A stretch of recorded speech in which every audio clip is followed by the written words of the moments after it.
Hi everyone. আজ কয়েকদিন ধরে আমার চোখ খচখচ করছে এবং জল আসছে। আমি বুঝতে পারছি না যে ব্যাপারটা কি। তারপরে হঠাৎ করে দেখলাম যে আমার আপার আইল্যাশের মধ্যে একটা আইল্যাশ মিস ডাইরেকশন হয়ে গেছে, অর্থাৎ নিচের দিকে চলে এসেছে এবং চোখের কর্নিয়াতে ঠেকছে এবং চোখে ঠেকছে, তাই খচখচ করছে। এই প্রবলেমটাকে বলা হয় ট্রিকিওসিস। চোখে ভালো বুঝতে পারছেন না, আমি একটা ছবি দিয়ে দেখাচ্ছি।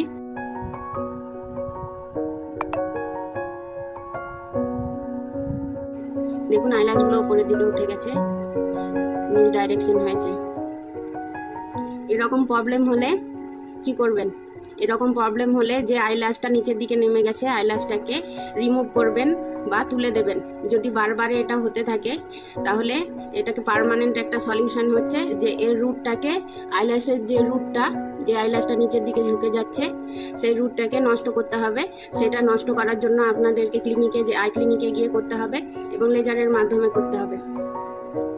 Thank you. এরকম ছোট ছোট ইনফরমেশন চোখ সম্বন্ধে পেতে আমাকে ফলো করুন ইউটিউবে এবং আমার ফেসবুকে। টাটা।